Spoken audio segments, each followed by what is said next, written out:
Joining me this morning are co-founders of the organization, Chris and Martha Thomas. They lost their daughter, Ella, to suicide when she was just 24 years old. Thank you both for coming on the show this morning. Thank you for having us. We appreciate your time. I'm not sure if you were able to hear our first conversation. We were talking about suicide being the second leading cause of death for those between the ages of 10 and 24. Yes. How are you able to turn your grief with the loss of your daughter into this mission that is helping so many others? It really just felt like we had to do something with the pain and the knowledge that we started to learn about all the things we didn't know when Ella died.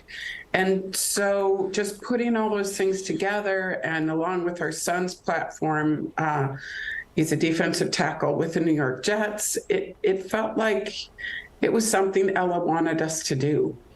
Yeah, absolutely. Explain to us how the nonprofit is bridging that gap between mental health resources and the youth. You know, oftentimes this is when we talk about mental health, everyone has mental health, but so often it only becomes of conversation when mental health is not good. And then when you factor in age with that and we get younger and younger and younger, that can be challenging. Yeah, our focus is making sure we get to the leaders of young people. Our vision is a world where no young person of color dies by suicide, but we will help anybody. And so with Martha's teaching background, we want to make sure we go and talk to coaches, teachers, executives, bus drivers, anybody who recognize the warning signs, the top mood behavior warning signs that exist. And then we work and we're actionable, we're vulnerable. Solomon talks about the importance he places on mental health, mental wellness. Practicing something every day, like he practices flexing his muscles. He wants to flex his brain, and then making sure people know the resources that are out there. So we work with people like American Foundation for Suicide Prevention, Dak Prescott's Fight Finish, AFSP, as well as like Crisis Text Line, to make sure that we are the bridge for the knowledge, for the information to save lives. Does a lot of this work, these partnerships, come to fruition within schools where you can form that connection with those students? So we're hoping that, teachers that see the kids every day on a consistent basis can start being extra eyes and ears to put together puzzle pieces when there are, mental health challenges. And in schools, we can teach good, mental hygiene. So whether it's, teaching breathing exercises when kids are stressed or when teachers are stressed.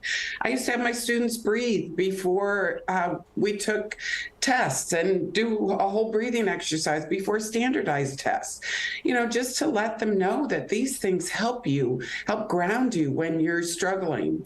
And then we also focus on our D lines. Don't ignore your gut. L, listen for the signs. I, interact. And name the concern. E, evidence concern. S, create a supportive environment. And under supportive environment, we talk about the importance of teachers and leaders recognizing warning signs like ACEs or adverse childhood experiences, microaggressions, biases, all those things that sometimes, really get in the way of a youth that unfortunately decreases their performance, their ability to perform in the classroom or on the football or basketball, on the sports field. Yeah, and Martha, I'm so glad you brought up, the breathing, that exercise before standardized testing. I think that anxiety, those struggles specifically, it's important to talk about because everyone has them. And if we don't talk about them, that's when those manifest into things that are greater and more detrimental. Yes. Yeah. Any exercise like that, like meditation or journaling, like write stuff down, like, a lot of kids journal in their English classes. How can that help you as a skill, deal with some of your mental health issues? There's so many things to do, grounding exercises, that really help kids and help adults with their mental health. And the other thing is by sharing some of those other like non-expensive, ways of dealing with your mental health, Yeah. we're able to share with information with like underprivileged communities like Latinos, African Americans, Asian Americans, and there are other ways that we can work with on their mental health and destigmatize it, because we got to talk about it. Because I didn't learn anything at all about mental health. I didn't think suicide was for Black people until Ella died. But then we educate people and we tell them there are tools available for you. And you don't have to go to a therapist. It is good if you can, but there are other tools that you can do to use to work on your mental wellness, your mental hygiene, as Martha mentioned. Yeah, I'm so glad you mentioned that, Chris. Mental health really impacts everyone. It doesn't matter if you're Black or white, gay or straight, male or female. We all have it, and we all have to talk about it. This is all really, really great information. I do have a more personal question for you both. For people listening, for parents listening and watching right now, who might be experiencing the darkest days of their lives, whether it be they lost a child to suicide or they're scared for their child. What advice, what would you say to them right now that could perhaps provide them comfort and even hope? One, to talk about it, to find places where you're comfortable talking about it.